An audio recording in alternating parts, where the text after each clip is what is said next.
Milestone ট্র্যাজেডির ঘটনায় শিক্ষা মন্ত্রণালয়ের কোনো অব্যবস্থাপনা ছিল না এমন দাবি শিক্ষা উপদেষ্টা অধ্যাপক ডক্টর সি.আর. আবরারের।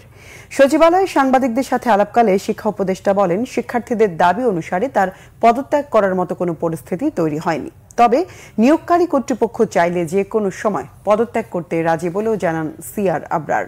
তিনি আরও জানান, শিক্ষা সচিবকে কোনো অব্যাহতি দেওয়া হয়েছে সে বিষয়ে তিনি কিছুই জানেন না। মাইলস্টোন ট্র্যাজেডির প্রসঙ্গে তিনি বলেন, একটি শিক্ষা প্রতিষ্ঠানে কতজন শিক্ষার্থী, কোন ক্লাসে কতজন ওই দিন উপস্থিত ছিলেন এটি বের করা সহজ। সামাজিক মাধ্যমে মৃত্যুর সংখ্যা নিয়ে গুজব না ছড়ানোর আহ্বানও জানান তিনি।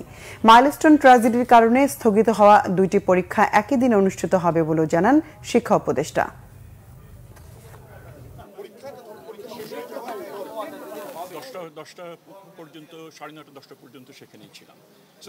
না, আমি তো সেটাই বলেছি যে সেক্রেটারি রিজাইন করেছেন, যারা রিজাইন করেছেন মানে কি ওনাকে অব্যাহতি যেটা দেওয়া হয়েছে সেটা উচ্চতর একটা কমিটির সিদ্ধান্ত, এবং আমি সারাদিনের সেই সিদ্ধান্তের সঙ্গে আমি যুক্ত ছিলাম না।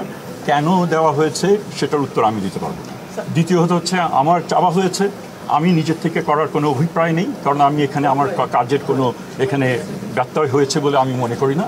আপনাদেরকে আমি ঘটনা পরম্পরায় আপনাদেরকে জানালাম, আপনারা সেটা বিবেচনা করবেন, সেটা ঠিক কি ঠিক আমার মনে হয় না। আর যদি আমার তো নিয়োগকর্তাও রয়েছেন, তারাও যদি এখানে মনে করেন যে এখানে ব্যত্যয় ঘটেছিল, তো আমাকে যেতে বললে আমি অবশ্যই চলে যাব। আমার কোনো এখানে আঁকড়ে ধরার, নিজেকে জাস্টিফাই করার কোনো কিছু নাই।